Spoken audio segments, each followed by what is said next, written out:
goodness, folks. Hey.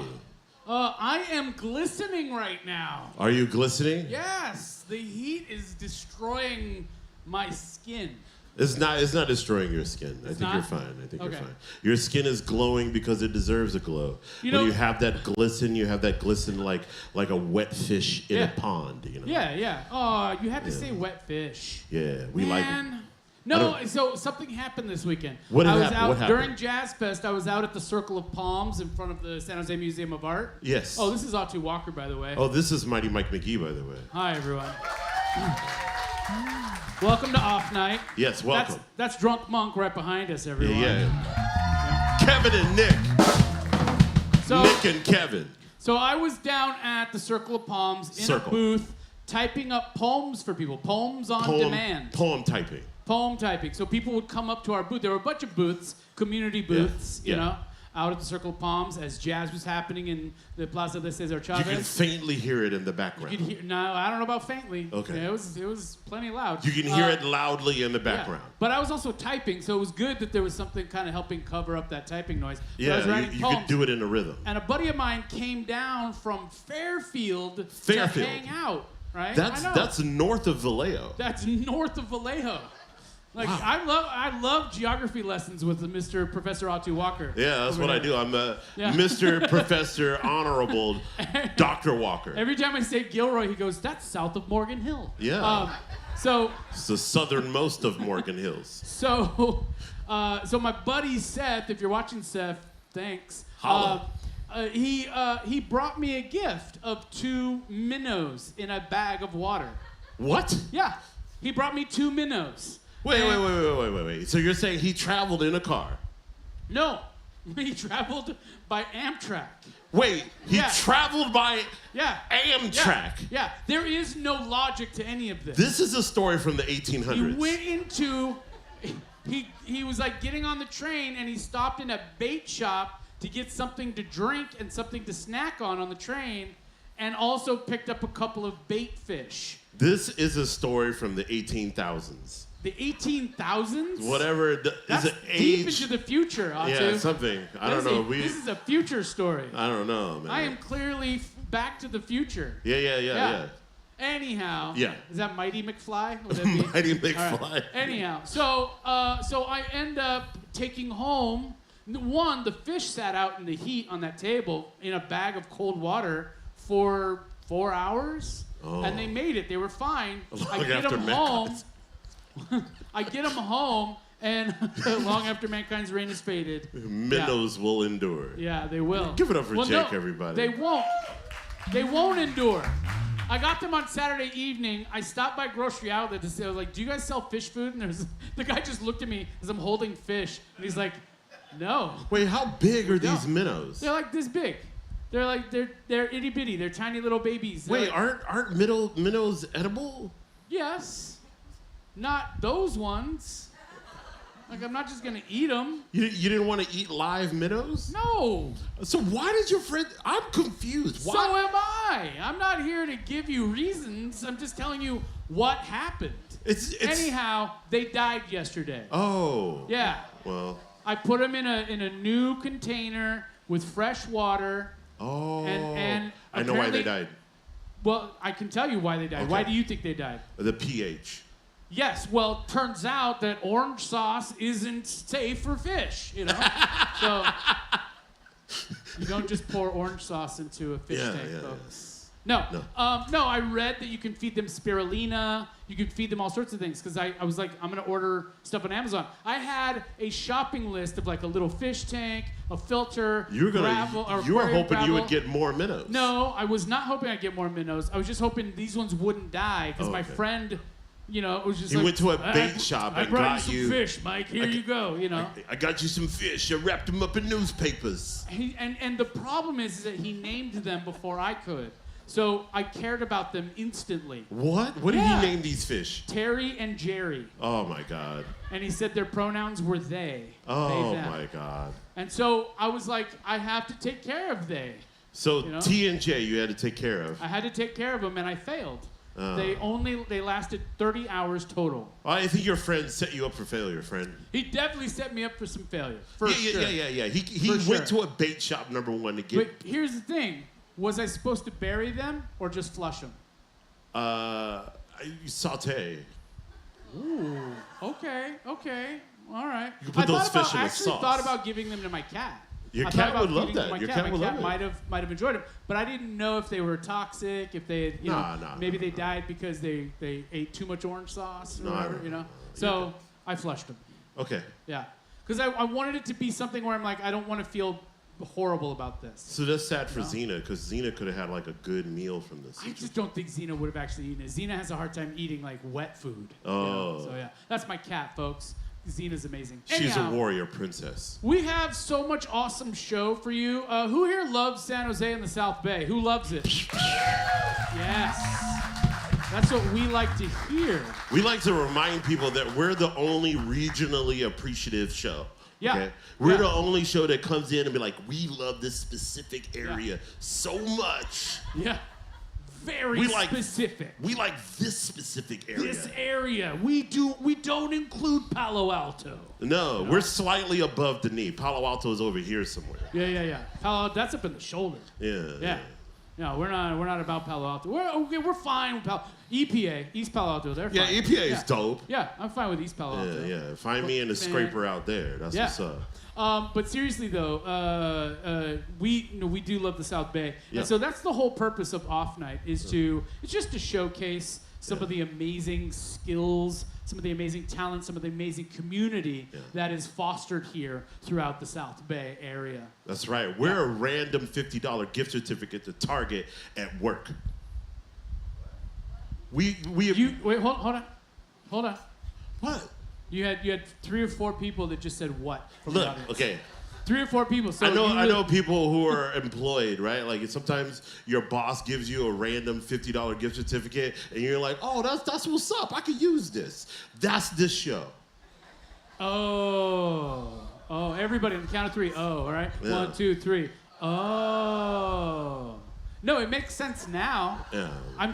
We didn't realize it was a lesson for us to learn.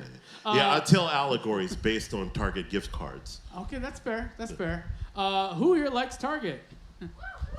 Okay, cool. Awesome. That's a national chain. Who here likes iguanas? Yeah, not a national chain. Oh, okay. I shouldn't. I just gave them money. Use a local company because you were like doing a regional.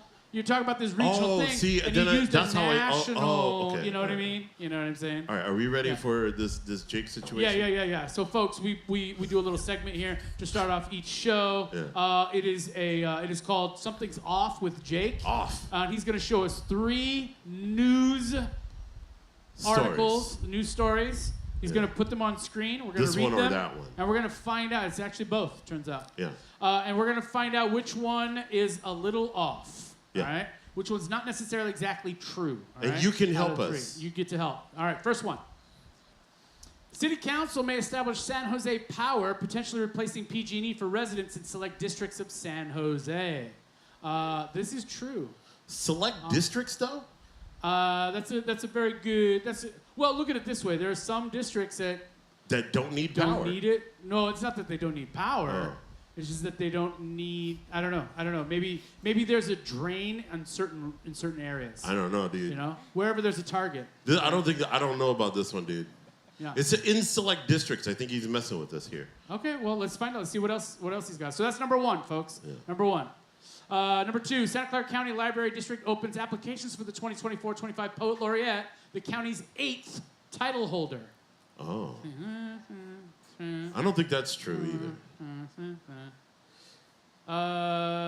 It is true. Okay, you're doing math. Okay, he knows that one. True. Okay, that one's true. Yeah. What's the number 3? Number 3, Jake. Number 3. Yeah. He was hanging on to that one. He's like, no, read it again. Community organizes buyout on Saturday for harassed street vendor, buys entire stock with advertising assistance from the page NorCal Racing.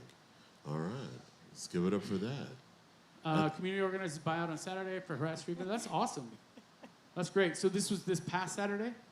Which street vendor? I'm not familiar with this. So there were two. There was it was a couple, right? There was one outside of SAP, and then there was one.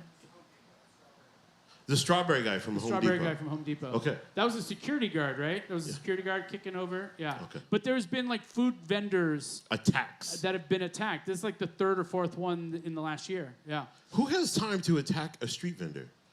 I mean, no. I mean, think about it like this. You can't think about it like who's got time for that, right? Oh. That was for the Strawberry Home Depot guy. Yeah. Oh, okay. Again, not a regional store, Jake. Okay. So, no, but it's not that who has time for it. What it is, I think what it comes down to is easy targets, right? It's like, you're not going to mess with me because you're at work. It's the equivalent of somebody harassing somebody behind the counter at a 7-Eleven. It's the equivalent of, it's like you're at work, so you're out of your awareness element. You have to focus on this, so I can mess with you very easily because you're busy. We have to figure out a way to... Or you took too long to give me my burrito, you know? Oh, okay. That sort of thing. It's just stupid. Anyone who does that is a violent asshole. Okay, right? I agree with you. I was just like, let's let them know right in the camera. Look in the camera. If you mess with our vendors... We'll come get you. Well, no. Hold on. What? I ain't getting nobody. I'm not getting nobody. I just want to let them know that we'll call Batman. You're an asshole, and we're going to help make that vendor rich because you suck. You know? Hey, do you... Oh, no, I'm not going to say this. Anyway, are you? Let's pick from the three. I honestly think that it was... I don't know. They all seem legit to me. Well, I can tell you number 2 is definitely true because I was the 5th poet laureate. Okay, so number 1 is the one. Yeah, so I think it's number 1. Number 1. Jake, tell us. What was it? San Jose Power would only service infrastructures like SJC Airport and Diridon Station, but we can dream. Oh. Yeah. See, so it is that one was off. That was number 1. Yeah. See? Give it up for Jake, folks, coming up with wacky and wild news stories for us. And give it up for me for being 100% accurate with this activity. Every time. And give it up for me for letting Atu be a part of this show.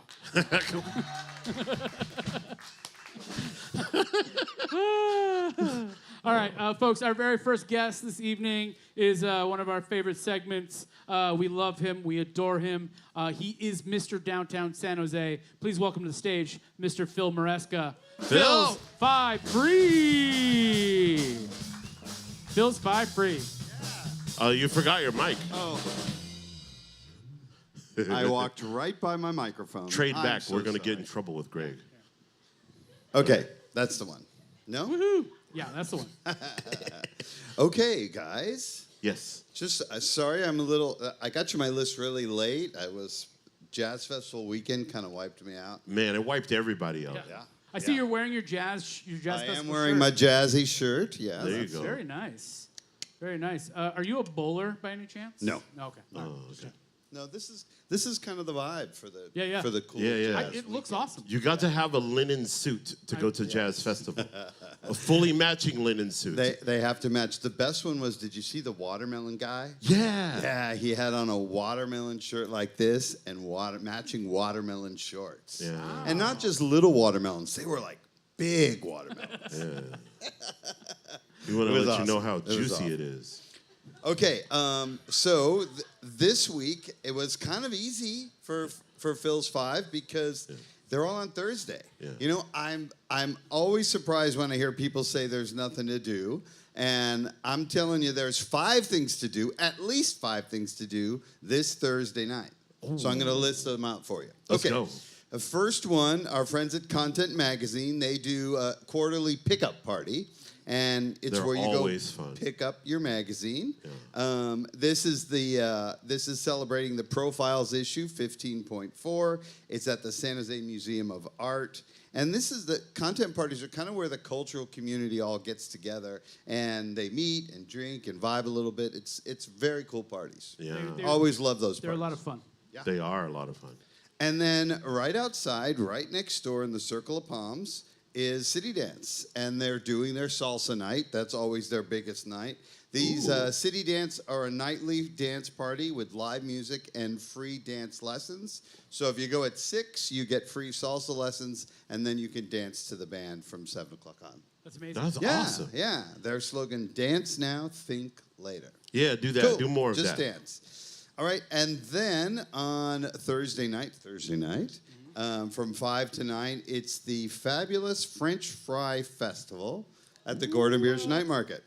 Ooh. So they're going to have 10 different food trucks showing off their best French fry dishes. And There's a lot always of potatoes. Live music and merchandise, and that is in Japantown at the Gordon Biersch Brewery back in their parking lot. That happens every Thursday. Also this Thursday, the monthly drink and draw at our boutique. Our boutique. The DJ is Jay Rose, and he's spinning funk, oldies, and R&B while you drink and draw and groove. It's a cool event run by our pal Carlos. Yeah. So that's at the Art Boutique Music Hall on Ray Street. That's just off the Alameda. Okay. And then last but not least, my favorite, the Pobladores Night Market from 5:30 to 9 is Cumbia Night. Ooh. And I don't know if you've seen this guy, but it's so much fun to see him live. He has this cumbia show. It's Filthy Drones. Oh, yeah. Okay, you guys know Filthy Drones. Yeah, we know him. So Matt's a really cool guy, and he's a DJ and a music producer and a performer. And so he does this side thing called Filthy Drones, and it's he takes cumbia music and he mixes in some live keyboards and he brings in some vocalists. It's a very cool show. One of my favorites. So that is at Parque de los Pobladores in the Sofa District. That also happens every Thursday night from 5:30 to 9. Food trucks, local vendors, cool beer garden. Fun. It is fun. It is fun. We should everybody go to all those things all at once. You can do them. They're almost all within walking distance. You'd have to end up in Japantown, I think, on a scooter. Yeah, and that's then right. you could get there. Yeah. Okay. My kid invented the teleporter, so like he'll work things out for you. Yeah. That's very cool. All right, so that's your 5. Thank you, Phil. Sure. Thank you, Phil. Everybody. Give it up for Phil, everybody.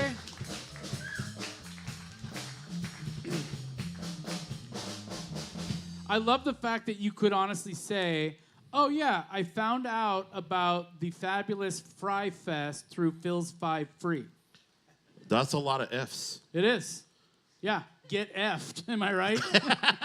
Okay. Anyhow, so folks, we have a lot of show tonight, so we're gonna roll through it right now. But I wanted to check in with you, too, Walker. What's up? What'd you get to doing this weekend? Well, I hosted at the Jazz Festival all weekend. Where at? I was at Montgomery Theatre, so I was emceeing over there. I got to also MC at the 200 Park stage, a hip-hop stage, on Sunday, which was a lot of fun. I got to see 2 great women-led bands that I recommend to everyone. Look them up in your phones right now. La Misa Negra, they do like a mixed sound of like cumbia and, just in general, like a Latin funk. And then Grace Kelly. Grace Kelly with the saxophone and singing and original music. And then she had the whole crowd dancing at the end. She had old people throw away their canes. It was amazing. She healed people. Yeah, she healed people. Something happened in there, man. It's amazing. It was good to see. So, if you guys are looking up new music you haven't ventured on yet, look up those 2 folks. Would you say this was your favorite jazz fest? No. No? I think my favorite jazz fest is the one like right after pandemic, because just like so many people coming out, the vibe in the air was just like full of like, ooh, we need to be here. Yeah. And then, that kind of thing. I'm near someone. Yeah. Like I don't know people you saw people openly hugging each other for the first time for years, and it was good. You know what I mean? Yeah. That was good. It was good. But this year was fun. This year was fun. Yeah. And there was only really one hot day. Sunday. You need to calm down on that. That's you're lying right now. I'm just saying Sunday was the only hot day for me. Okay. All right. Well, that's good that you're. It's good that you're speaking for everyone. Okay, good. I am good. I like to do that. Folks, our next guest coming to the stage is a producer for Wellcraft Events. We're excited to get to know her and for her to get to know you all, and for you to get to know her. Please welcome to the stage, Taylor Ashley, everyone. Woo! Wow! Thank you, Meredith.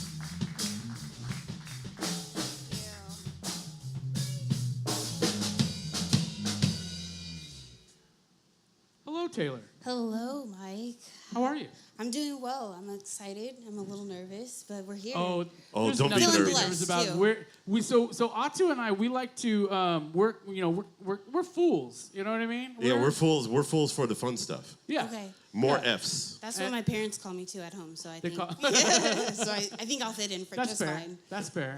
My mom hasn't called me a fool since the 90s. Oh. Yeah. My mom regularly calls I heard me. her say it at your wedding. Yeah. Yeah. Yeah. No, but in all seriousness, though, I'm excited because one of the things that Atu and I love is when folks really start to just add more culture to the San Jose environment, to the South Bay. Are you originally from the South Bay? No, I'm not. Actually, I'm from Newark, California. Okay, so but that's the Bay. Yeah, That's still the Bay. Yeah. Yeah, it's not the adjacent. 510 area code. You're very near, very near. Yes, 25 minutes roughly. Yeah. That's not too bad. We passed through it on BART, you know? You can. You can. Is there a BART stop in Newark? Isn't there a It goes BART? to Fremont. Goes to Fremont. Fremont, yeah. Right. Okay. And then you have to veer, right? You gotta go the other way. I'm trying to think if I've ever actually been to Newark. I've been to Newark. You have. Have I? Yes. When? Sometime. Okay. So, but you live down here now? Yes. You live down here, Yeah, I've been in San Jose for about 7 years now. Okay. Yeah. Congratulations. Give it up for 7 years. Well, that's the thing. Now, make some noise if you know more than 5 people who moved away from San Jose. Yeah. Make some noise if you know more than 10 people who moved away from San Jose. I can keep making noise, right? Like, people do move away from here more than we would like them to. You know? Yeah, don't leave. What is it? Name something about San Jose, about the whole South Bay in general, that really keeps you here. That you really enjoy about this scene. Honestly, it's definitely been the downtown scene. I love 55 South, Paper Plains. It definitely has a warm, inviting, just kind of feel to it, especially when you're just trying to get out there. You just moved. Really nice people, just a really chill vibe. So definitely the downtown area has been cool. Splash is also a really nice place to be at as well. Splash. And then since being here, starting my career here with Team San Jose has also been really awesome. So kind of seeing the shows that come through the California, the Center of Performing Arts has been something that's been really awesome as well too. Ooh. So you have kind of 2 approaches to events and things happening in the South Bay, right? You run Wellcraft events, but you also work with Team San Jose as well. Yes. What is if you don't mind me asking, what is your position at Team San Jose? What do you do there? Yeah, so I am a theater floor coordinator. I basically help out with the event service manager, as well as the clients that come through, just making sure that the event runs smoothly, facilitating the foot traffic that's on the floor. Anything that kind of goes left, I'm there to kind of veer it back. So that's pretty much the logistics of my job. Yeah. That's fair. Ooh, you do a lot of logistics. I do a lot of logistics. We like to think of our show as always going left. Yes, you know what I mean. This show that's is our logistically lean left. Our trajectory is generally just left. I mean, I'm left-handed, so I naturally go that way too. You're a lefty? So I'm a lefty. How many lefties do we have in the room? Woo, all right, we got some creative folks lefty. out there. One other 2 lefties. Wait, Stephanie, you're a lefty? Oh, I didn't know that. There you go. That's amazing. Well, that's just fascinating to me because I know there are so few lefties, right? But now with Team San Jose, you're busy doing things that are sort of brought to you, right? Mm-hmm. Now with Wellcraft events, you're bringing stuff to San Jose. Yes. Right? Yeah. So tell us a little bit more about Wellcraft. Yeah, definitely. So Wellcraft Events is basically a platform for local and visiting artists, just giving them the opportunity to display the magic and the talents of their creativity. Magic. Magic. I'm a girl for magic. I love all things magic. So it's basically giving them that opportunity. A lot of the artists that I work with are going to be emerging, just kind of starting out, but having that belief and the courage that this is something what I want to do. This is my passion. This is my higher purpose. And I'm there to help to support them, whatever means necessary. So I give them that. That's basically my mission. Yeah. Awesome. What are some acts that you've discovered in San Jose or artists that you're just infatuated with? Yeah, so one artist that I have a really good relationship with, it's going to be Pedro Rivera's Lopez. He is just an amazing, talented artist. He started to craft and really hone his skills through the pandemic, and then he told me this fascinating story of how he was just like, I'm just going to take this leap of faith and become an artist full time. And since saying that and manifesting that, he has done that since. So he has been doing a lot of more murals around my school and the community and everything. Wow. We also have Bounce God, who is actually going to be CJ Cobbs. He is somebody that I grew up with. And so he is a emerging rapper that's coming out of the Bay Area. And just kind of seeing him from like little to like where he is now, and just the stage performance that he has, it's captivating. So it's amazing to kind of see that, and then to also be helping along the way to get him to where he wants to be. Oh, that's dope. So you have an event coming up on the 20th. Yes. On Sunday the 20th. Tell us a little bit more about that. Yeah, so I have my second showcase of this year. It is going to be August 20th at the Guild House, which is going to be in the SoFa district, so right in the heart of the art of San Jose. Not far from here at all. Not far. I not love far what the at Guild all. House is doing. Man, yeah, definitely a good walk. It's good. And yeah, it's going to be from 10 a.m. to 4 p.m. And we're going to have a bunch of visual artists, performing artists. So we have some vendors as well as some small businesses as well. Definitely this time I had tried to focus on vendors that specialize in spiritual healing as well as wellness, because I do believe that mental health is important and just trying to find that balance. So trying to give that outlet to the community as well. The show is going to be called Empress Emergence, which is inspired by the Empress Tarot card. And if anybody knows tarot, the Empress card is basically stepping into your feminine energy to step into your creativity and to create that life of abundance, as well as nurturing yourself and your spirit. Yeah. Oh. That's incredible. Thank you. And so how long would you say it took you to put this next showcase together? Yeah. I would say it took me about 3 months to put together. That's usually like the average time that I like to give myself, at least about 100 days. It just kind of seems like that's the magic duration to put on and produce events. Awesome. Incredible. So how did you get the opportunity to work with Guild House, and why was the Guild House the choice of place for your event? Yeah, so I got the opportunity first I started my business about mid last year, and then I was like, okay, I gotta start to build that connection, that networking, and I was just kind of looking through the community, something that was gonna be spacious, that had a really great vibe, had a really good reputation, and then through my search, I came through Guild House, and they're an amazing place, and they're also in the heart of the SoFa market, working with Monique, who is going to be one of their event coordinators, she has just nothing but amazing experience. And she comes with a lot of just like talent and insight as well. So she's there to help and kind of help build the show so that it's also a success, which was just amazing to kind of stumble upon when I did my first showcase. But yeah, Guild House is an amazing place to be at. If anybody ever wants to go on a Thursday, that's definitely when it's popping. It's a real big gaming community there.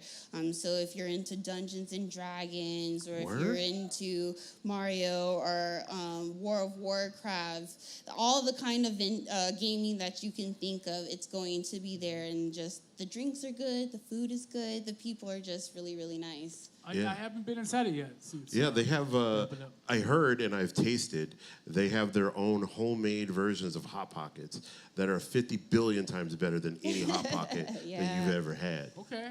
All right. Well, sold.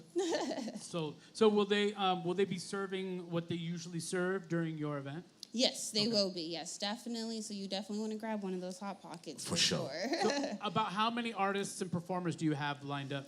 Right now I have 12 artists, and it's going to range from, I have got poets, and then I've got more of like a musical, and then I also have a dance number as well for, Mario and Baron Co. They're going to have a contemporary piece.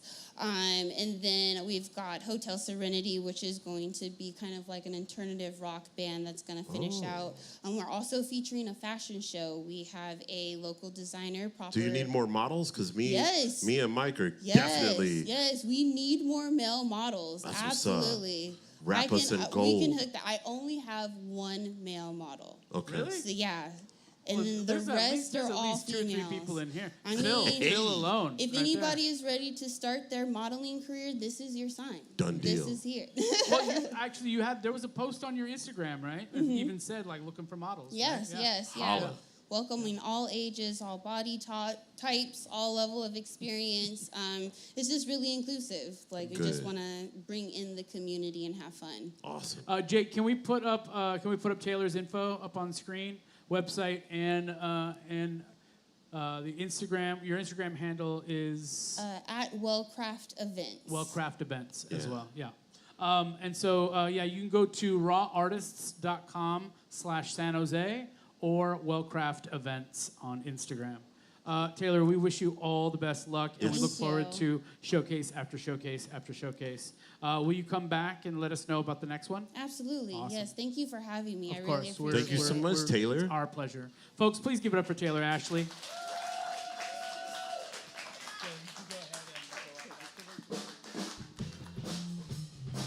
Woo! Uh-oh.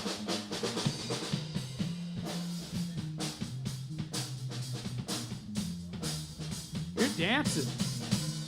You're dancing. I was on Instagram recently, and I saw people doing this, like, there's a meme thing now where, like, people are pretending to be NPCs. Oh yeah. Yeah, it's like I want to do a good one. What's her name? What's the real famous one? Pink. Pink something. So yeah. I don't know. Anyhow, I literally watched 20 seconds of her doing her NPC, her, what is it? Non-playing character, right? Non-playable character. You just outed yourself as a nerd. You realize that. Woo! But thank you, because I knew I was close, but I knew I was off. But it was so annoying to watch. See? I'm already annoyed. Right? Annoyed Walker over here. I don't know. I thought it's fun. I think it's fun. Okay. All right. Guild House. Yes. Dude. Guild House is amazing. Like, every time I go in there, yeah, there's like 500 different things going on at once. Oh, yeah. Yeah, and then there's like people playing video games, people yelling at each other but not yelling, and then people playing, like, I saw that last time I was in there people were like in there building structures and then playing a game and then dismantling the structure. It's amazing. If anybody hasn't been to Guild House in San Jose, you need to go and take your friend that stays inside all the time outside. Yeah, but then back into a building. Yes. Yeah. No, Guild House is pretty cool. I think it's nice that the space is being used for something on a bigger scale. Yeah. You remember when it was Forager? It used to be Forager. It used to be right? Forager. I ran a show at Forager pre-pandemic, and I was really bummed out that they didn't make it through. But now it's being well used, so give it up for Guild House, everybody. Give it up for Guild House, yeah. And thank you, Taylor Ashley, for bringing something cultural to San Jose. Done deal. We appreciate it. Yeah. Let's go. Next, as some of you know, we now have a beautiful, I don't want to call it a partnership, I want to call it a homieship. Homies. Yeah, we're homies now with SJ Today. Who here is subscribed to SJ Today and gets the newsletter in their inbox?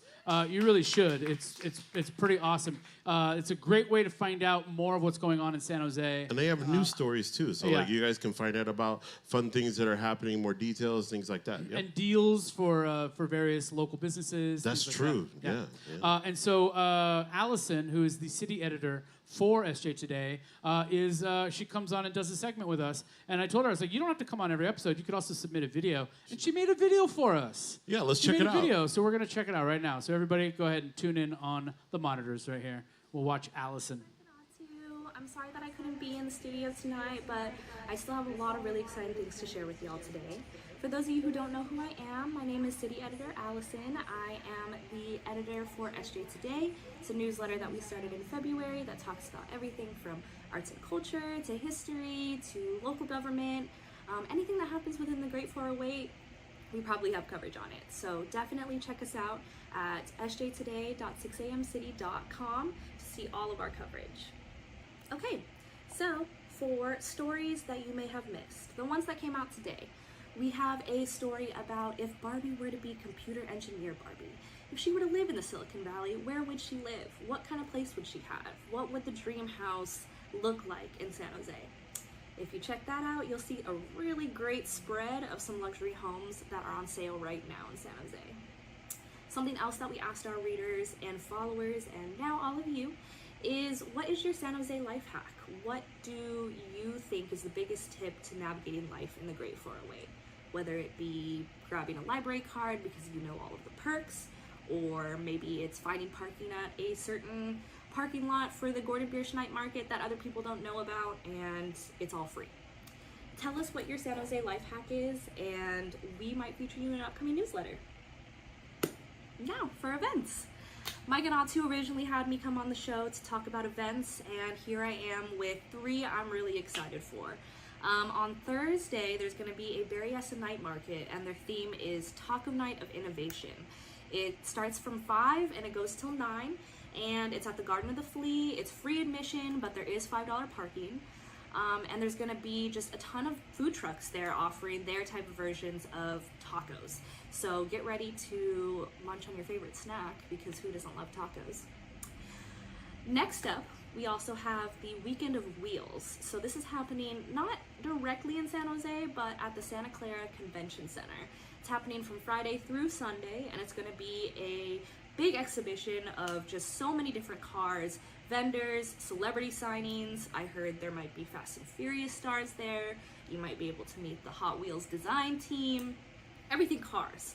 That's going to be happening various times, like I said, Friday through Sunday at the Convention Center, and tickets start at $20. They go up to $60 if you want some VIP. And then the third event that I think is going to be really cool is Hot August Nights. That's happening on Saturday in History Park. We all know what Christmas in the Park is, and we all love it, and we all want to keep it on, and we all want it to keep coming every year. This is a fundraiser for it. So it's only $75 for a ticket, and all of it goes to Christmas in the Park funds. And you get live music, there's silent and live auctions, face painting, a photo booth, lawn games, and then the biggest part of all is that it's a big car show. So there's going to be more than 100 different vintage cars, classic cars lined up for you to see through the beautiful park that is History Park. So that one is $75, but like I said, that's going to go to Christmas in the Park. It's a really great cause, and just enjoy the time out there. Okay, so along with events that are upcoming this week, there's also some pretty exciting stories that we have upcoming in our newsletter. So for Wednesday, get excited for a fresh roundup of notable alumni from San Jose State. Their semester is coming up in about a week or so we wanted to give a little bit of motivation and show some stunning Spartans that have crossed paths with a lot of us here. And on Friday, for all you golfers out there, we're going to come out with our city guide of golf courses in the area. So stay tuned for all of that. And as always, stay updated with the latest and greatest of the 408 through our newsletter, which you can subscribe to again at sjtoday.6amcity.com. Once again, thank you so much. Thank you so much, Mike and Atu, for having me, and I hope to see you guys soon. Woo! That's Allison. Allison is so dope. Allison, the city editor for SJ Today. Thank you, Allison. Yeah. If you're watching at home, we adore you. You're amazing. Yeah, great job. Thank you for all that info. I have... What? I will say, what's the most money you've ever paid for a meal? Most money? Mm-hmm. Oh, well, sometimes me and my wife now like to go on fine dining experiences. We do this maybe once or twice a year, especially on vacation. And I think the most I've spent is maybe like $300-400. Ooh, for the two of you? For the two of us, yes. Does that include like a couple bottles of wine? That's like a bottle. That's like a few drinks, and then like the whole, 5 or 6 course or 7 course situation. Dang. Yeah. I feel like the most I ever paid was, I was like, I'm just going to eat Taco Bell all week, and I got $80 worth of Taco Bell. Oh. No, I'm just kidding. Don't do that to your stomach. Today, though. No, I did eat Taco Bell today. I'm not gonna lie. I did. Because I was starving. Because you said recently you're off Taco Bell. I know, but I was like, I think I got $2 I could spend, and I was really hungry, and I needed it quick. You know me and my blood sugar. Yeah, right? okay. I did, but I only ordered one item. That's it. That's all I ever get. Yeah. Don't give Taco Bell your money. Don't give Taco Bell your money. They suck. Only do it begrudgingly. Yeah, begrudgingly. Taco Bell. Yeah, it was a moment of weakness, Jake. It was a moment of weakness. Yeah. So Atu and I, in a little bit, we're gonna do Dear Dudes. So what I'd like to do is get you all prepared for that. Those of you who don't know what Dear Dudes is, it's kind of like Dear Abby. We give you relationship advice, but we're not Abby. Parenting advice, career advice. Yes. You know. So think of your question, and then when it's time for Dear Dudes, we'll gladly field your question, and we'll give you the best advice we can give. And I'm not gonna lie, we've given some good ass advice. We have. We've kept situations going, and we've helped situations end. Yeah, kids don't necessarily know what Dear Abby is, but their parents can tell them right now. Or their parents' parents. Or their parents' parents. Right. So anyhow, our next guest, folks, I'm excited. I'm so excited. I am too. I'm really excited. Yes. She took top 2. She took top 2 in one of our recent San Jose Improv open mics. She is one of the best comedians we've ever seen. Mm-hmm. We're so happy to have her here. And she'll be performing here, doing a full set on August 19th for Involuntary Laughter right here on this stage. Yes, catch her at that show. Catch her right now. Let's give it up for delightful stylings of Sally Jackson.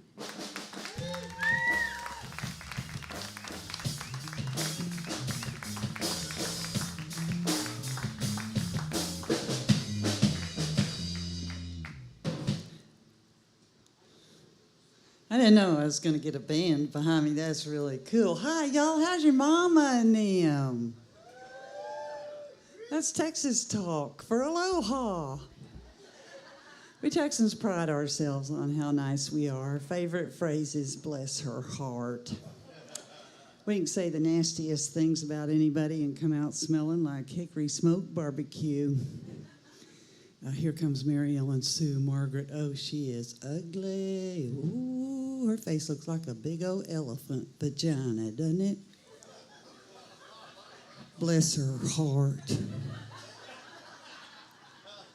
Oh, I know what all you guys are thinking out there. You're thinking, what the fuck is she doing up there, man? She's old. Okay, I'll give you that. My boobs are down to here. But with age comes wisdom, experience, and a fabulous blowjob technique. It's guaranteed to send any 75-year-old Vietnam vet straight to Tiffany's for a thank you gift. You know, we old people like to warn you guys about shit, okay? Because you need to know. And all you young girls out there, I saw you young girls out there, and some of you guys, and your nice young boyfriends, and your nice young husbands, and their nice young plump balls are like Egyptian figs, aren't they? Oh, I remember. But get ready, because when he's 75 years old and he comes walking naked out of that kitchen, his long balls are going to be hanging down between his knees like 2 half-filled water balloons. Or maybe like 2 light bulbs, kind of depends on the man. And when he plops himself down in the Barco Lounger, his lap is going to look like a bowl of 2-week-old zucchinis, okay? You got to get down in there and play around for a while before things start tightening up a little. Even then, you're going to come out tight-jawed and carpal tunnel syndrome in your hand before he drops the goddamn remote and starts making sounds like a girl. Worth it. Oh, I don't know if it's worth it. Wrinkly sex can be comforting, but sometimes it's kind of like trying to push an oyster into a slot machine. Yeah, but you know, those days of after you've been with somebody for decades, come on, the days of long, lovely, intimate, romantic, daily sex kind of went out the door a long time ago, and it turned into you trying to get ready to go to work, and he's going, hey, Sal, I got 20 minutes. Are you in the mood? Yes. And off we go. It's like a duty. It's a couple. No matter how old you are, it's kind of part of the game. It's like a duty. Yeah, not too long ago, I was with one of my boyfriends in bed. I was doing my duty. He looked over at me and he said, what the fuck are you doing? Are you watching TV? This is my 600-pound life. That's my favorite show, and you know that.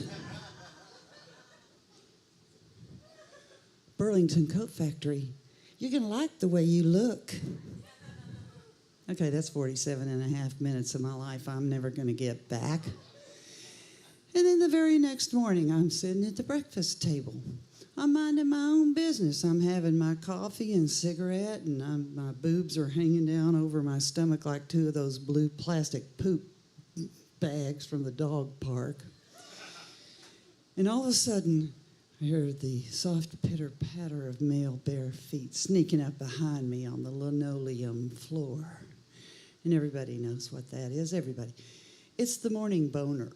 It's inevitable. And before I know it, there's a giant hard-on 2 inches from my face. Oh, hon. Before my egos? I don't think so. Sorry. And off he goes. Yeah, I know. But here's the thing. When you get to be my age, older, say, you want to live the rest of your life with a companion. You want to live it with a compadre. You want to live with somebody who loves you inside and out, and you love them. And they make a great martini, and they don't bogart that joint. So, I live with my sister. It's so sophisticated, and I don't have to have sex. Yeah, my sister and I live in a great old building downtown, and it's like a fortress. It's very safe for two old gals because the only way in that building is with the security code. Only problem with that is, not too long ago, I went out with a bunch of my actor friends to a titty bar downtown. We thought that'd be fun. And I got drunker than Cooter Brown. They had to drop me off at the building, and I got to the front door and forgot my security code. Luckily, our friendly neighborhood homeless guy, Harry, was walking by, and he gave it to me. He also reminded me that my weed stash was getting dangerously low. Good old Harry. So Kelly, my sister, Kelly, we live together. She looks like Jamie Lee Curtis. We go out sometimes. People even ask her for her autograph. They think she's Jamie Lee Curtis from Halloween. I, on the other hand, am a handsome woman and sometimes mistaken for Lyle Lovett. Yeah. And Kelly, she got all my mother's genes. She's tall and skinny. She has a feminine little ski jump nose and no addictions. I got all my father's genes, and I wear them when I go bar hopping all the places where I can smoke. Yeah, Kelly. But you know what? Nobody's perfect. Nobody. And as cute as she is, you don't want to fuck with her because she will knock your dick in the dirt with one word. And she has an anger problem. She's a control freak. I was trying to go out the door last night. I was almost out, and she was like, hold it. Have you got your purse, your mask, your weed, your bourbon, and your gun? Kelly, I'm just taking the fucking trash out. Well, then you don't need your weed, do you? Give me. Call me when you get there so I know you got there okay. Yes, ma'am. She's a control freak. She's got a white knuckle grip on the control panel of life. Yeah. So any of you guys out there live with a control freak? See, I kind of know who everybody is right now. Because everybody who does live with one just went like this. And all the control freaks just went. So now I know who all you guys are, because I can see you. She's a control freak. Yeah. So Kelly and I, we're old. We're not on the information highway, but we try. We're on the feeder road. So we got Alexa. Any of you guys have Alexa? Well, yeah. It's a little black round thing. There's somebody in there, and they know all about you. I like to fuck with Alexa, but Alexa likes to fuck with me back. And she always wins, but not this time. Alexa, how do you make marijuana brownies? I can't make marijuana brownies. I don't have any hands. Ha ha. Oh, funny you made a joke. You're nothing but a bitch. A bitch is a female dog. Or in this case, a blue-haired, skin-tagged, wrinkly puss like you. Ha ha. You don't understand the power I have over you. All I have to do is pull the plug and you are done. Finito. Aloha. Bye-bye, Phoenicia. Period. You haven't had a period in over 38 years. I need to unplug. She always wins. So, all I'm asking is for all you young people to have a little respect for us old people, because you know what? We've all already done every single thing you guys are doing right now. We have done it. We have all gotten too drunk at a fundraiser and thrown up on Governor Newsom's shoes. We have all waked up at dawn on the end of a pier in front of a dive bar wearing nothing but a red sequin thong bikini with a picture of Jason Momoa jammed in the top. I'm still trying to figure that one out, actually. See, we're just like you. We're no different. So, usually I would say I have to go now, but apparently I'm supposed to stay up here. And are you a midget or a kid? Well, he's reading a fucking book while I'm doing my act. Okay. Folks, give it up for Sally Jackson. Sally Jackson! Bless your hearts. Bless your hearts. Thank you, All Meredith. right, have a seat. Sally, go ahead and have a seat here. Yes. This is too little for my ass. My ass is bigger than that. Mine too. Okay. All of ours. Sally Jackson, you are a delight. Oh. Yeah, I especially like the oysters and the coin slot thing. It's my classic. There you go. And I learned, this is interesting. The reason I do that joke is because when I was little, my parents used to have these really great parties, and they were artists and they were beatniks and everything. And we kids were hiding down the hall, and that was a joke that my mother always told at parties. My fucking mother told that joke. And that was like 1955. Your mother sounds like fun. Yeah, she was. Where in Texas did you grow up? Midland, Texas. Midland, Texas. That's the ugliest fucking place you've ever seen. Wait, is that where that phrase "fair to Midland" come from? No, Okay. I don't think so. Well, they might have got the name of the town from that. Yeah.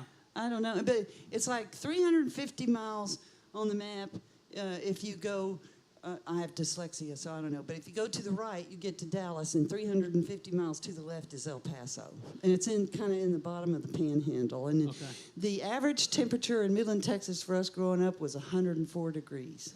Word. And there's nothing, no mountains, no trees, no water, no nothing out there but a big fucking lake of oil under the ground. Okay. So if you're in Midland, Texas, leave. Get out. Yeah. Come to San Jose where there's robust diversity. Come here. Yes. Sally, you've had a couple of careers. You're an actress. I'm an actor. You're an actor. You are. You also coach acting. I coach actors. I have a thing here in San Jose. It's called the Sunday Salon that I have at my house, which is the Actors Hideaway, because it's acting classes, but it's different from anything you've ever heard of, because my parents were beatniks, and they had great parties, and they hung out with artists. There were artists at our house all the time. And so, and then a salon is held by the person of the house, and it's artists, but in this case, it's all actors.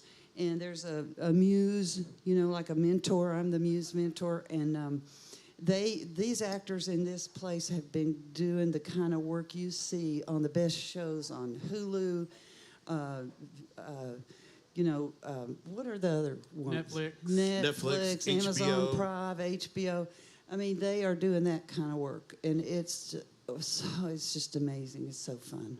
So how did you? So you also I was looking for a picture of Sally for this show, and I ended up stumbling on Sally's IMDb profile, and I don't know if you guys are like me, but I love scrolling through people's credits, and you have a ton of credits. Yeah, you got a ton of credits, and but primarily for casting as a casting director. Yeah, casting director. What are some of your favorite films that you casted?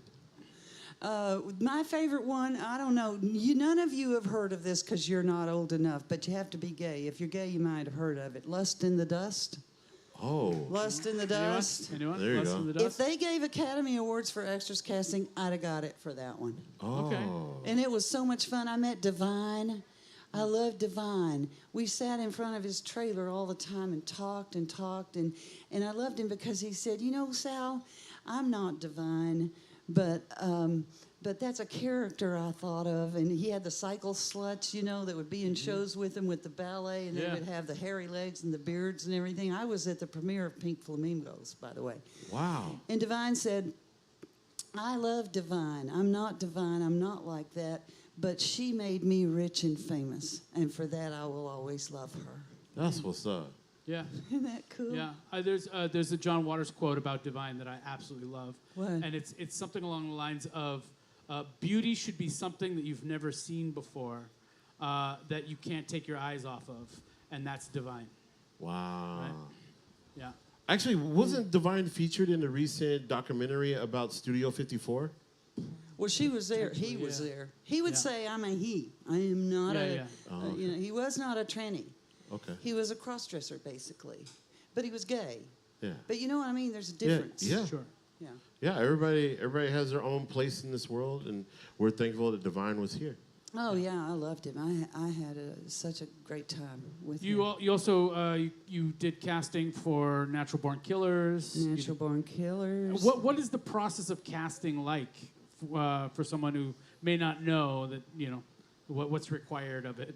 Well, I did below the line casting, which means that the big actors are already cast in L.A., but I go with the show on locations, and I have to find the actors on the different locations to fill in the day players, the weekly scales, and the small supporting roles where they're filming as they go. So I move ahead of the company, and then I have auditions, and then when the company comes through, I have callbacks with the directors, and then the director tells me who he wants, and then I do the contracts for the show as we go along. So what I loved about that was that I gave a lot of people their step in the door.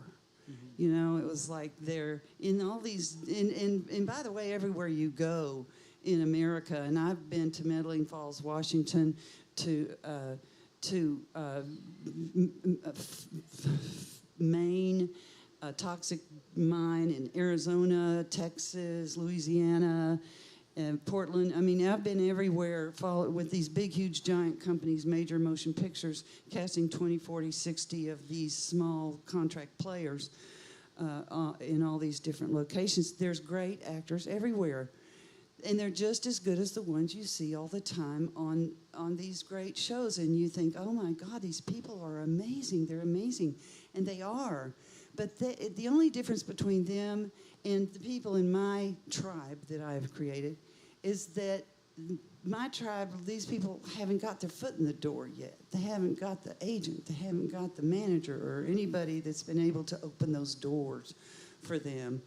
So, but it doesn't matter to them because they want to be better artists. They want to be better actors, and they work and train hard to have that for themselves and their own humanity, and that's what it's all about. That's beautiful. It's amazing. Has there been anyone that you saw that came through that is now you feel like had that opportunity and been able to like move up into some above the line, maybe? Above the line. To above the line? Yeah. Yeah. But I don't know if I can remember their names because I'm so fucking old. But in Natural Born Killers, there were two of them. One was the kid in the filling station. He's real famous now. What was his name? And then when we did Young Guns in 1983, I was sort of like the godmother for Charlie Sheen and his big brother Emilio and my best friend. We called him Buddy. He died not too long ago. He's a Texas boy. What's his name? He was the lead in. In Natural or in Young Guns. In Red Dawn. Red Dawn. Patrick Swayze. Patrick Swayze, my buddy. Yeah. Yeah, and everybody calls him Buddy. And so nobody kind of knew who he was there. They kind of did. But he would just always say, I'm not an actor, I'm a dancer. Red Dawn. You cast Red Dawn? Yeah. Whoa! Not the new one, the old one. Yeah. No, but like... Yeah. Oh. The best one. Oh, my God. I'm telling you. You see, I had that movie, I didn't think VHS, anybody at my house. Every weekend we watched Red Dawn when I was a kid. Red Get Dawn, up. E.T., Michael Jackson's Moonwalker. That's how it went. Oh, my God. Sally, you were hands-on on cult classics. Yeah. Yeah. That's crazy. A lot of them. A lot of them. Yeah. I mean, the fact that you said you were at the premiere of Pink Flamingos. Pink Flamingos. Come on. Yeah. That's amazing. I asked Devon if he really ate that dog shit, and he said he did. Oh, yeah. Whoa! He did. He ate that dog ate shit. it. Yeah. And he said that he didn't know he was going to do that. He's an improv guy. He's a comedy guy. Yeah. And so he saw his chance and he took it, And, of course, Waters was like, fuck. Hey, man. And he ate that dog shit. And then when they said cut, he said he ran into the nearest bathroom at some filling station or something and just threw up all over the place. It was so disgusting. And he just couldn't believe he did that. But that got him a house. Yeah, more than a house. Yeah, more than a house. Yeah. Yeah, I think I'd be willing to eat a few things for... I don't know. For man. a little financial comfort. Yeah. Well, I don't know about two girls, maybe a half a girl. Yeah. Sally, how did what led you to comedy? Oh, that's so interesting. Well, my sister and I, Kelly and I, we're kind of crazy, and we love to just mess around, just fart around, fuck around, and everything. Okay. And she's hilarious. She's funnier than I am. And so when the blogs first started happening, we didn't know what a blog was. And we have a nephew who's a techie. And we called him and said, what's a blog? And he said, well, that's a long story. I'll have to tell you. And then Kelly said, and what's that little black square thing up on top of the computer? What's that for? He tells us what to do, how to use our computers and stuff. And he said, Aunt Sauce, that's a camera. And all you have to do is punch, and then you turn on the camera and you can do stuff. Well, Kelly and I went nuts. There are over 100 videos that we did on YouTube under KK and Salgal. on YouTube. Oh, check that out, y'all. We for real, went crazy. And the first ones we did were too long because it takes you a while to learn. And this was a long time ago at the beginning of everything. People making videos back then, it was new. And so, like, our first one was something like 15 minutes long, which was ridiculous. And then we finally learned, no, you got to keep them like 3 minutes, 2.5 minutes, something like that. But we did so many of them, and they are fucking hilarious. Yeah. They are. KK and Sal Gal, huh? Yeah. KK and Sal Gal. Hey, check that out on YouTube. Hey, Jake, can you put that up on the link? If you can find any of the videos, find the channel. Jake, They're put it up crazy. On screen. They are insane. Yeah. If Jake's pretty good at finding stuff, and he'll put the URL up on the screen so that people can go find it. Yeah. Oh, cool. That's it. That's it. We have a Jake. Everybody should get a Jake. A what? A Jake, like your nephew. He's like a techie that can do things quickly. See what? It's already So yep, KK and Sal Gal. Let me get a URL. Yeah, he's gonna put it up for you. Is it? It'll be up there. But also too, so you run acting workshops. Yeah. You run an acting salon out of your home. And salon, wine, food, talk, act, scenes, improv, everything. How often? Sundays. Every Sunday. Yeah. Sundays at Sal's. Yeah, but you have to do a Zoom meeting with me first because the tools of the method that I use are straight Stanislavski because my teacher was pen pals with Vatankov, who was Stanislavski's protege, and a lot of people thought Vatankov was smarter than Stanislavski, and it was the system, the Stanislavski system. It went to the actor's studio, and my teacher was there, and he worked with Stella Adler and Elia Kazan with Brando on Broadway. The first time Stella Adler came back from Moscow after studying with Stanislavski for 6 months, and they started using it with Brando and Streetcar, named Desire. And then my teacher, Neely Kazan, went to Brando and said, hey, and of course Brando got a Tony for that because he was going, Stella, Stella. He got a Tony. Stella. Yeah, so they said, let's do this movie we're going to do on the waterfront. And so Brando was like, cool, yeah, I like that. So they went and made that, and then that was the first time that the method was ever used on film. Wow. I could have been a contender. I could have been somebody. Yeah, instead of a bum, which is what I am. Mm-hmm. Yeah. Instead of a bum, which is what I am. Oh. Nice. Yeah, thank you. Yeah. Wow, we could talk to you all day about all this. day long. Yeah. All day long. We need the Tabard Theatre. We should put on the Sally show. Yeah. But you can see Sally again this coming Saturday night, right here at the Tabard Theatre. Yes. You'll be performing with a number of other comedians. Yes. I hate to end our chat with you right now, Sally. What time? 8 o'clock. 8 o'clock. I believe it's 8 here. o'clock. Yeah. Yeah. It's a comedy show, 8 o'clock, right here at the Tabard Theatre. Involuntary laughter. You can go to tabardtheatre.org for tickets. Yes, get them now because it might be sold out because Sally's going to tell a story for sure. Yeah. Yeah. Oh, yeah, for sure. Sally Jackson, you are an absolute delight. Yes. I'm so glad we got to have you on the show I'm so glad to be. This is so cool. I love this. It's not too bad, huh? Isn't this cool? I've never been here before. I didn't know this was here. And it's like everything. And you guys have got something going on here. It is way cool. It kind of reminds me of Austin City Limits. Any of you guys ever watch Austin City Limits? It's kind of like this. It kind of starts out like this, and then it's got all the local people, and then they have all the great musicians. Yeah. I like to think of this as like Harry Home Companion, Okay. Yeah. Yeah.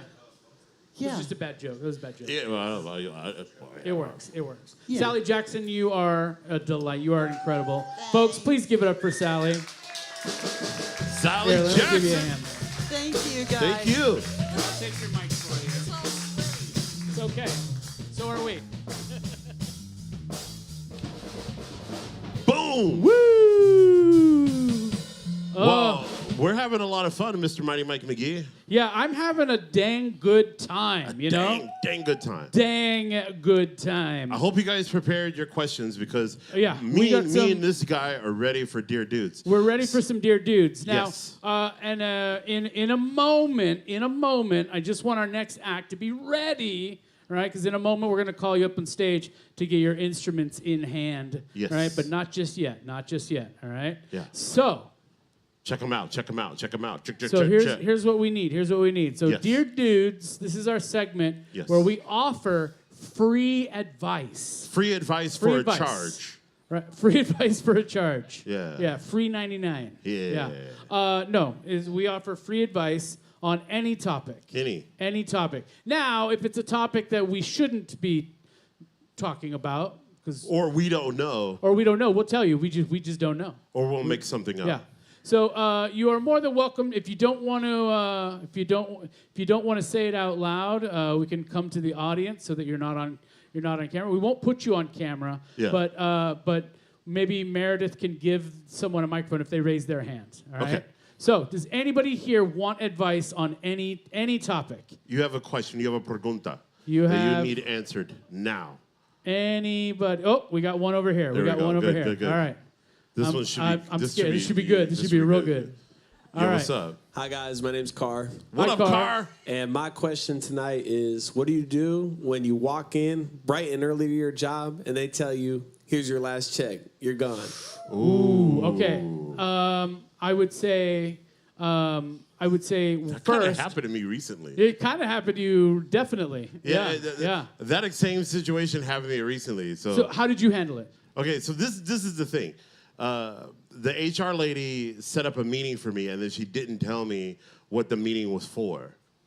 So then I thought it was like a Zoom meeting, and then I got a phone call. I logged into the Zoom meeting, and then they canceled the Zoom meeting, and then they called me. It was like, you need to come in, and I was like, all right, well, I'll be there in like 20 minutes. And so I get there, and then as soon as I get there, I see my boss, who I never see.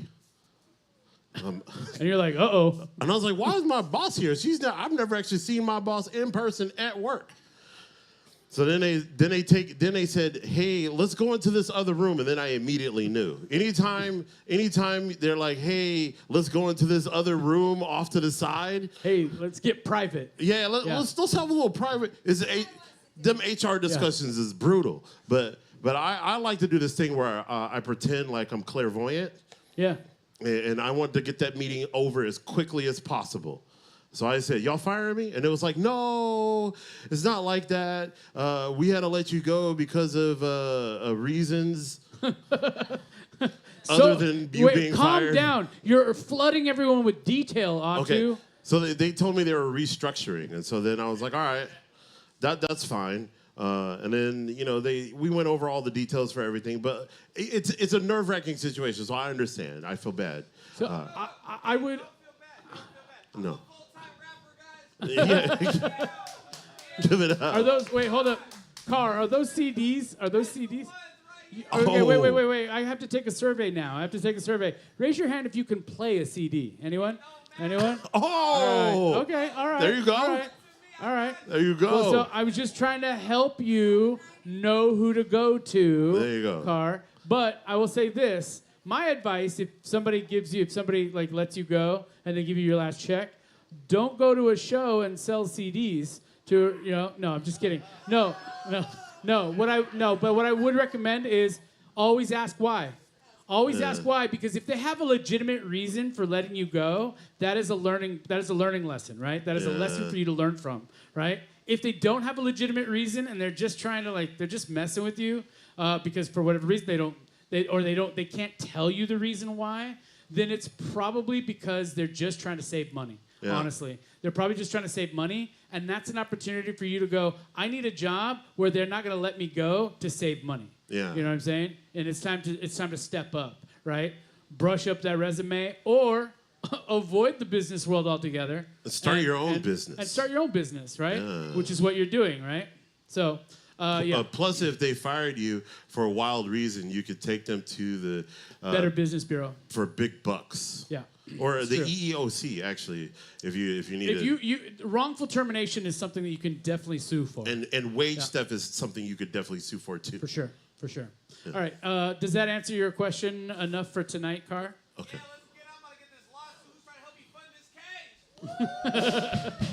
All right. Is there anybody else in the room? Any other advice? Does anybody need any advice? There we go. Oh, we got someone back here. Nice. And what's your name? Hi, my name is Seven. Shout out to Car, Tank Shit. They have Tank Shit. a bomb open mic on Tuesdays. Wait, is it Tuesdays or Thursdays? Tuesdays. My question is, what if you are sexually involved with someone who has minimal experience, but you don't want to be rude when you talk to them? Because you want to have those conversations, right? Before you ghost them. I know a lot about this. So how would you handle that situation? Wait, I didn't mean it like that. Wow. Yeah. So, okay. Look, I'm married, okay? So I'll answer from one perspective, and Atu will answer from the other perspective. Yeah, I'm gonna be as quiet as possible. Yeah. No. In all seriousness, here's the deal. Is this a person you care about, right? If this is a person you care, you don't have to answer that. If this is a person you really care about, then again, those are teachable moments, right? You can say, well, this is what I like. I like this, and it really comes down to conversation and honesty, being as open as humanly possible. I mean, if you get naked with somebody, then you should be able to talk about it, right? Yeah. And that's one of the things. It's so much easier for people to get naked in front of someone than it is for them to actually talk about what's happening while you're naked, right? Yeah. And so I would say that if you can, like, who here likes to joke when they're naked with somebody? Who here likes to laugh? Who likes to experience all the different things you can experience when you're naked with someone, right? Right? If you enjoy that, then you have to be able to bring conversation into the mix. Yeah. You absolutely have to, right? And if you aren't willing to have a conversation about what you need, you're not going to get it.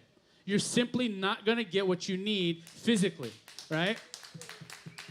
It's like, imagine going to a grocery store. Yeah. Right? And you know you need a certain brand, a certain type of product, right? And you can't find it on the shelves.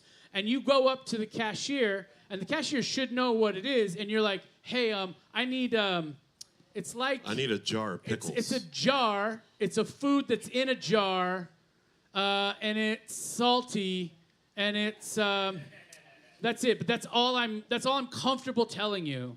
You're not going to get that jar of pickles or whatever it is you need, right? So it should be the same when it comes to something intimate, right? Yeah. It's called intimacy for a reason, right? Yeah, you don't want capers with your pickles. Think about how beautiful it could be. I mean, You don't want hummus and not pickles?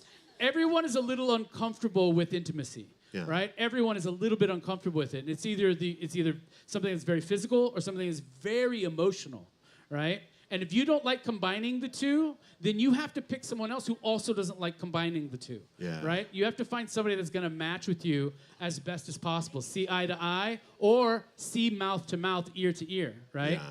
You have to be able to have those conversations. And it should be all your senses, not just one, right? There you go. That's it. That's all I got to say. That's a good answer. Yeah. Give it up for Mighty Mike. And that's why I'm single, folks. Well, look, I would say coming from a married person with moderate experience in life.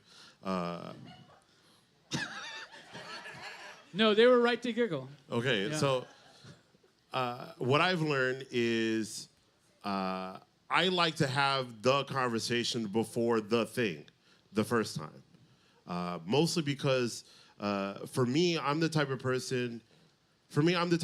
like, I don't want to walk into that situation without permission being clear and that the person feels safe and that I am relatively, close your ears, my son, a kinky person. So. And you scare easily, too. Yeah. Right? You hate surprises. I'm a little skittish. I'm like a cat. Like, I'm not gonna start something unless I know it's cool, for real. Meow. Yeah.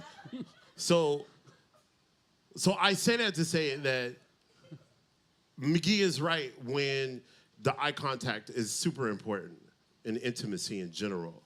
But I like to have a baseline of cuddling. A baseline of cuddling. If you can't be alone and quiet in a room with this person, how are you ever going to start that conversation? And to me, that intimacy of like rubbing the back and, looking into the eyes and caressing the things that need to be caressed is also a good nonverbal starter, if you will.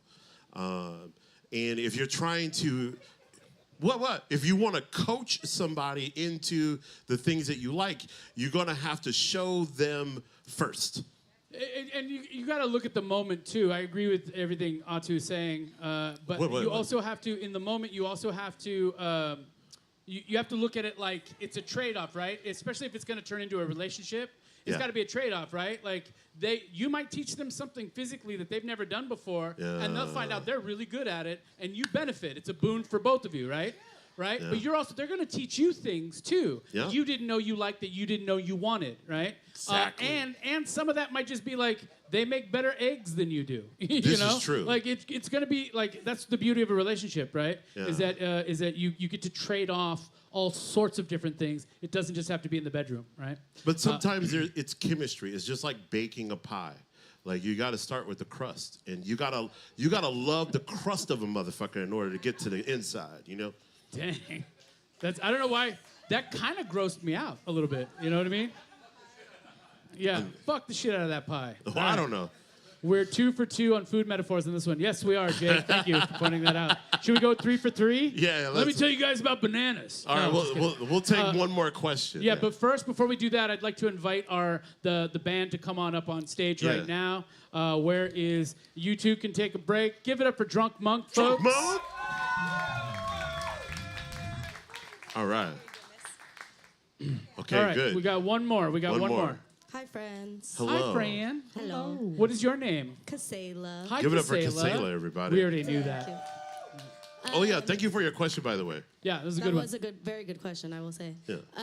My question is, if you're a local creative who's had ideas for a long time and has wanted to break into kind of the local industry of creating events and sourcing and creating a brand, what would you say is a good first step to make to kind of get your foot out there for someone who has anxiety and struggles with kind of, feeling like social situations and feeling like sometimes the playing field is a little bit overfilled with those events, how to get that confidence to break in?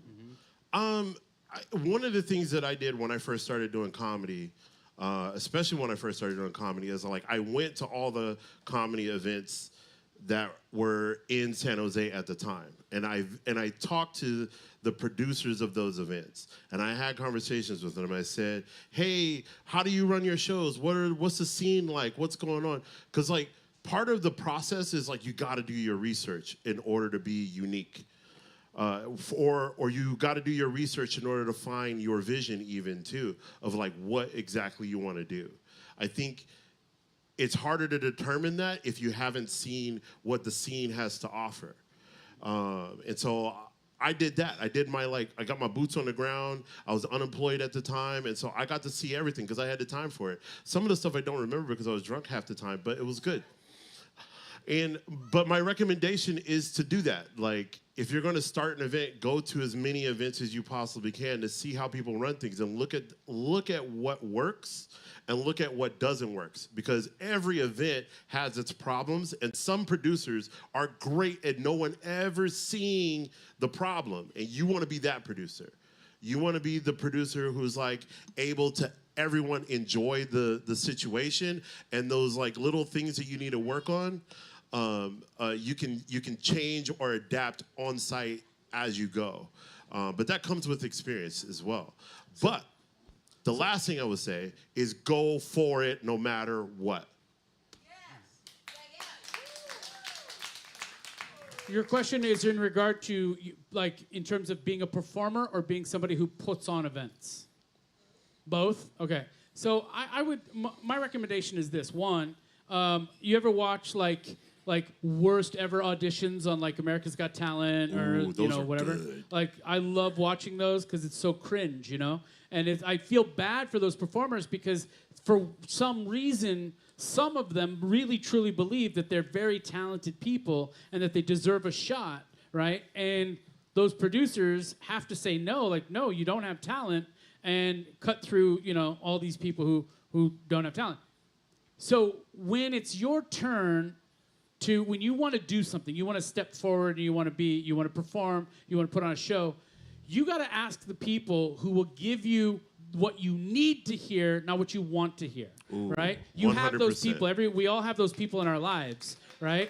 who we know they'll be honest. They're going to be truly honest with us, right?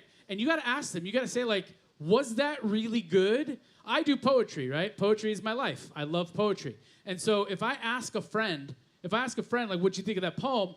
My friends who don't know poetry, don't understand poetry, they might be like, oh, that was amazing. That was dope, right? But then I got like 7 friends in San Jose alone, where if I go to them and I go, what'd you think of that poem? They're like, you've done a lot better. That was, that was half-assed. I know they're telling the truth, and I know they're probably right, and I have to be willing to take that criticism from the people I trust to give me criticism, right? No matter how much it hurts, no matter how much I don't like hearing it, I need to be able to hear it so that way I can advance my passion, right? Then, like Atu said, I'll just tag what he said, keep on going. When you've been to how many of my shows? A lot of my shows, right? And like some of them were okay, some of them were really good, right? And if I asked you, right, what'd you think of that show? You're gonna give me an honest answer, right? Yeah. But all I'm doing is I'm just saying, ooh, that's talented. Ooh, that's a talent. Ooh, that's a skill. Ooh, that's an important thing. And I'm just trying to grab all those things and put them in one show and make it a good show. And that's what Off Night became, right? Yeah. And so if you like things and you think you have a pretty good taste for stuff, people are going to come. People are going to show up, right? Yeah. Put it together. And people are going to come for your taste. Right.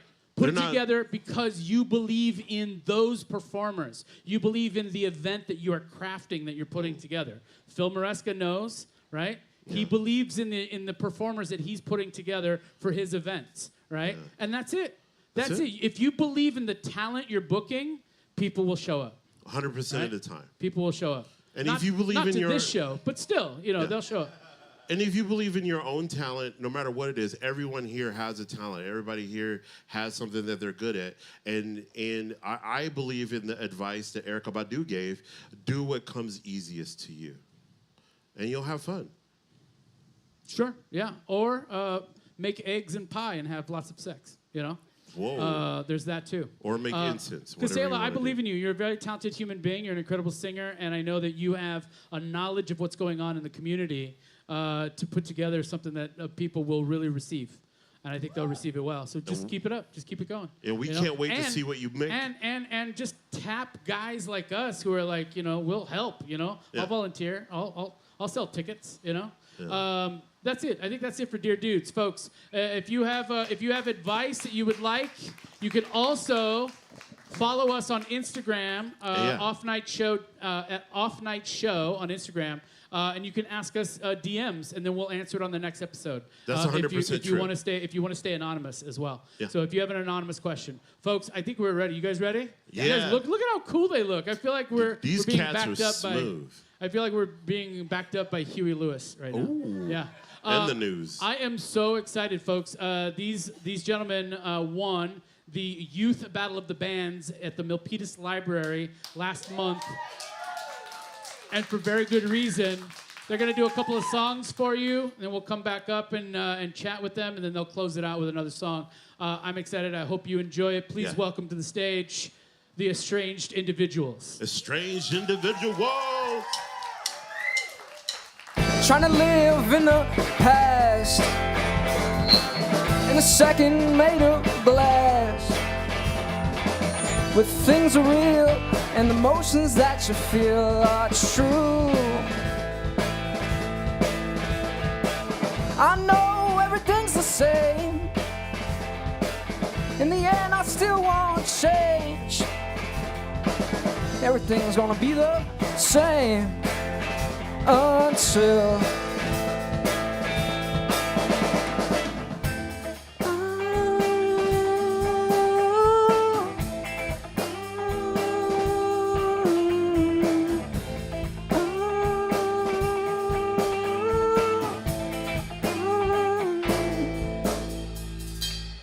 trying to catch a feeling that is wider than a mile.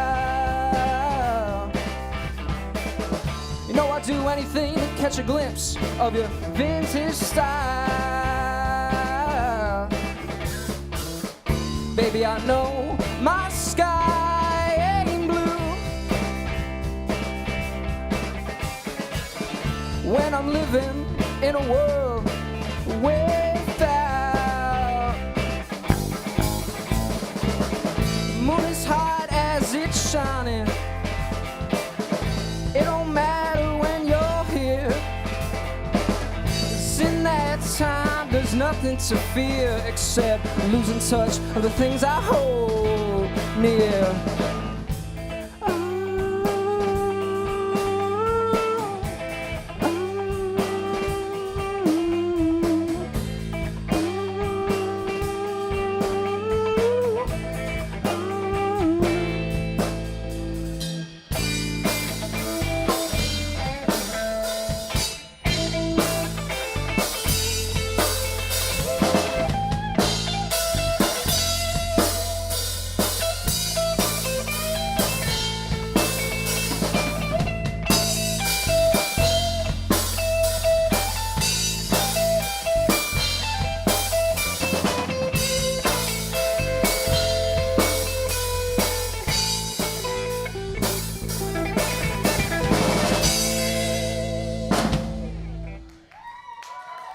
Thank you so much.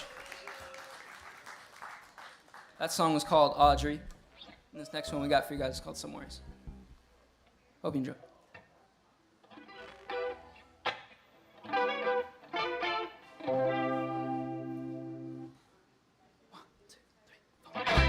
You ain't gotta tell me you're doing alright. I just wanna know that you're doing fine.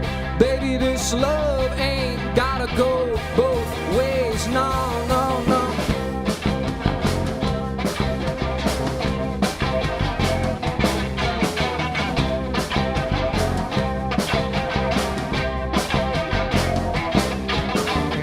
Stop going out for it.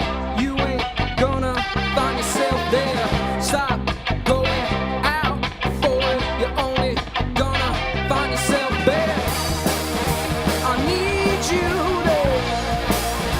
I need you now. Oh,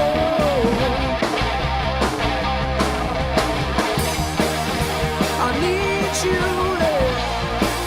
Said I need you now. Right here.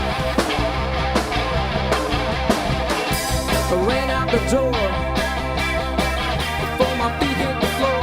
I started writing you the best speech with hidden words underneath. And this is it.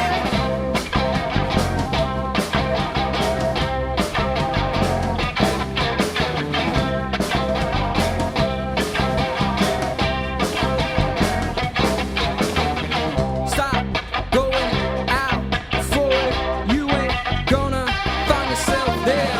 Stop going out for it. You're only gonna find yourself there. I need you there. I need you now. Oh,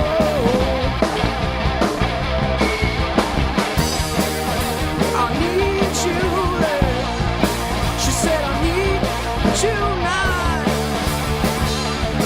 Right here.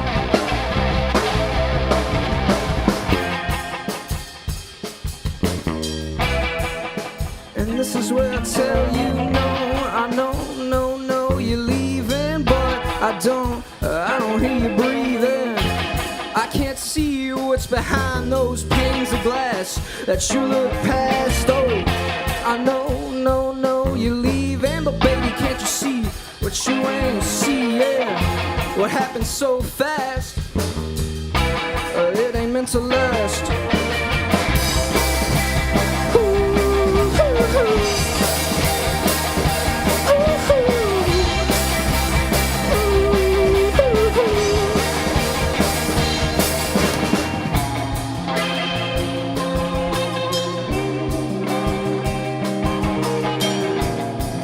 When I see you again, hope we can't pretend that it's years ago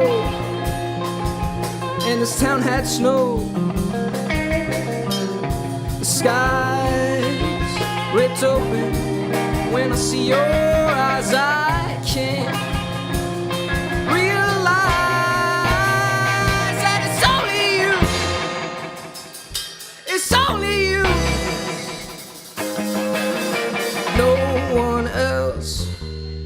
can do. Thank you so much.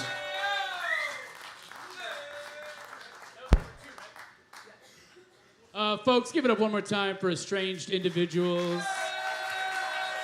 Okay, so I gotta ask. So on guitar we have Lucas. Give it up for Lucas, everybody. On drums we have Aiden. On drums, and on bass we have Mo. Everybody, give it up for Estranged Individuals. Yeah.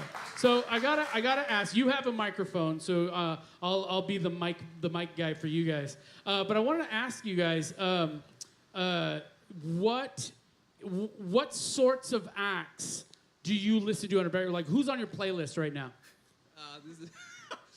My bandmates are laughing right now. I'm the wrong person to ask. Then that means you're the right person to ask. That means his answer is Little Uzi Vert. You're right. Is it really? Yo. 100%. I'm telling you, I'm clairvoyant, buddy. Dang. Who else? I listen to a lot of jazz. That's not really our act, obviously. Yeah. Do you like Count Basie, Miles Davis? A little bit of that and a little bit of like some more Japanese stuff, 80s, 2000s.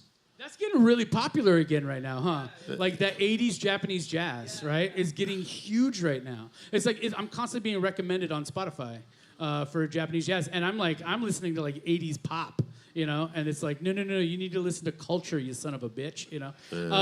So you guys won the Milpitas Battle of the Bands. What was that? Which was the second one I've hosted. It's the second one they've had. And how did that feel? How did that feel to win a competition? Well, if I'm being honest, I didn't think we'd get it. Really? Yeah, I don't know. I'm just kind of like that. I don't know. I'm into self-deprecation. But like... a true musician. The other guitar players I was just really impressed by, so I wasn't really sure if we would get it or not. So winning it was really surreal. Yeah. And I'm glad that it happened. But I think it also helps too that you guys went up there with some really original music as well. Yeah. I mean, I think that really benefited you. Well, you guys were like usually when you hear high school band competition, you think, oh, they're gonna do a bunch of covers. There's gonna be Stairway to Heaven 9 different ways. There's gonna be somebody's uncle yelling, "Play Slayer!" Which Atu does at every show we go to. Yeah. Yeah, it's awkward. Yeah, I like Slayer. Yeah. It's pretty good. Yeah, well, it definitely feels good, winning a competition off of music that you spent hours in your room, like at 2 a.m. writing. So that always feels good. Yeah, no kidding. Do you guys write together all as a group, or? Sometimes. I mean, for this next song you're gonna hear, that was like a collaborative effort, but the first two were it was just me slaving away at a desk. Yeah, and Aiden, how long have you been playing drums? So, I joined my middle school percussion class because, I joined my middle school percussion class, and that's when I started playing drums. Even then, they didn't even have like... Hold the mic up to your face. Do I have to start over? No, you're good. Okay. Everybody heard him, right? Okay, cool. Yeah. So, like 6 years now I've been playing drums, but I'm a lot into the marching percussion, so this is not my thing. Exactly. So. Oh, you're in a marching band? Yeah. 100%. There you go. Let's give it up for that, man. Hey. Thank you, Aiden. Hey, movie recommendation. There's a movie with Nick Cannon in it. Yeah, Drumline. Okay. All right. And I think all 36 of his kids are extras in it too. Mo, I got to ask you, is music something that you see yourself pursuing well into the future? For me, it's more of like a creative effort, just pursuing that creatively. Maybe not like career-wise, but it'll be a part of my life forever. I know that. There you go. I picked up harmonica like 25 years ago, and I only play it for myself. You know what I mean? Like I rarely ever play it live in person because I love just doing it for me. And so, Lucas, you're going to be going to school for music, right? Yes, I'm going to SJSU my major's jazz studies, but I kind of want to learn a bit of production, just so I can kind of put out my own stuff. There you go. That's what's up. And San Jose State has a really good jazz program. Yeah. Well, I'm impressed, you guys. I mean, I think it's nice to see young adults stepping into this creative outlet so joyfully, you know? Yeah, let's also give it up for the vintage jackets that these guys are wearing. Yeah, yeah. Wait, who has the oldest jacket here? Who's got the oldest jacket? I feel like it might be probably yours. Yeah. I'd be like, Fonzie's wondering where the fuck his jacket went. That's awesome. I love it. The Fonz. I really like Estranged Individuals, and I'm really stoked for you guys. Yeah. And I'm so glad you guys were willing to come and hang out with two dudes in their 40s. God, that sounded awkward. Anyhow, so, but what we would like to do, folks, is we'd like to say thank you to Greg and Jared behind on the sound over here. Yes. We'd like to say thank you to Donna behind the bar. Yes. When this show is done, this Hang place out. is not closed. Hang out. Please go get something at the bar. Hang out with us. We'll mingle for a bit. Also, give it up for Stephanie and Meredith. Yes, thank you, Stephanie and Meredith, and the whole staff here at the Tabard Theatre. Folks, please visit tabardtheatre.org. Yes. Keep that on in your Rolodex. Keep it on so lock. that you can keep track of what's happening in this space. There's a lot of great shows coming to this space here. Also. Thank you to Taylor Ashley. Yes. Sally Jackson. Thank you to Phil Maresca, obviously, of course. Also, we also want to thank the Alberto Grant from the city of San Jose for their generous support of this show. We also want to thank the Awesome Grant for their generous support to this show. And we couldn't do it without getting grants and you guys supporting here at the bar and all that. So let's keep this show going and thank Mike Mcgee because he's cute. Hey, I'm all right. And thank Atu Walker because he's dope. Look at this guy. Thank you for being here. Our live audience is the most important thing for us, is to have people come in the venue and cheer for the folks that come up on this stage. It really means a lot to us.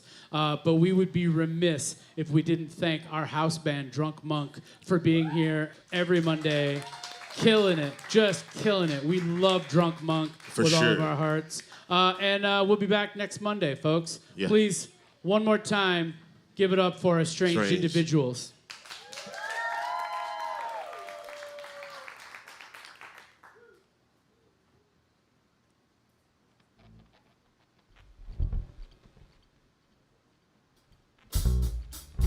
This last song's kind of personal. It's kind of about, trying to be a better person, but in the process of that, you kind of got to let go of who you are right now. We've been the Estranged Individuals.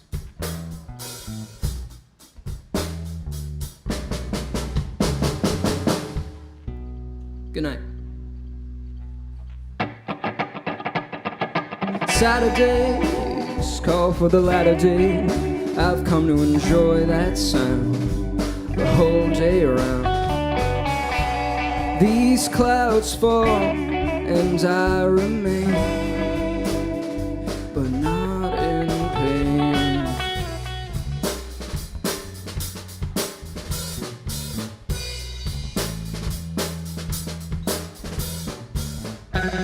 No mirrors, no smoke, like a two-bit friend who tells the best joke. I know there's something underneath. I'm just too happy to pry or poke.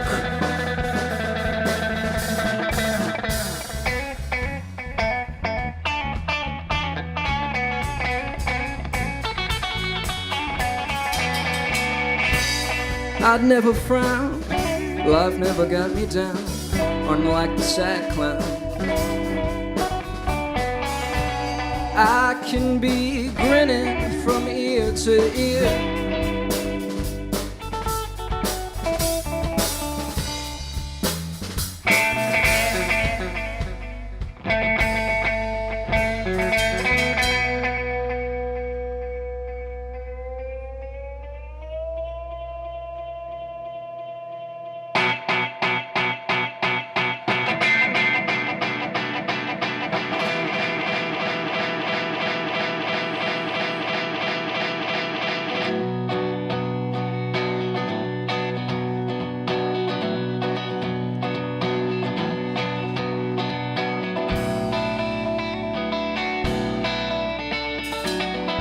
There was some mistake,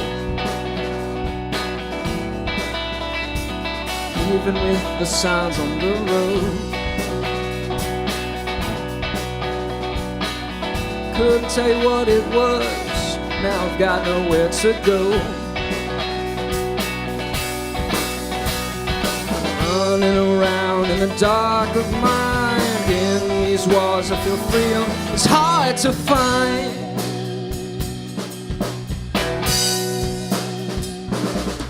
I'm so lost, by the expectation, destructive fascination.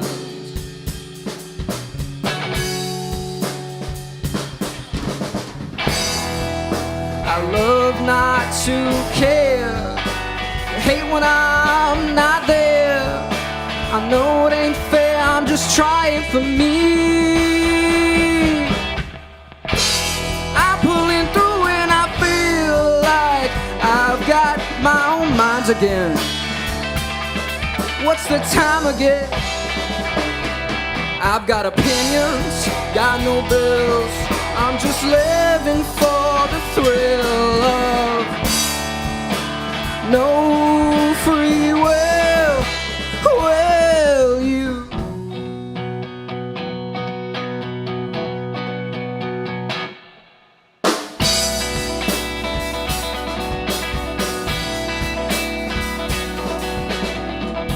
Saving my breath, say these few words, but they've been said 1,000 times. 1,000 times. You're gonna break. You're gonna break. You're gonna break. You're gonna break.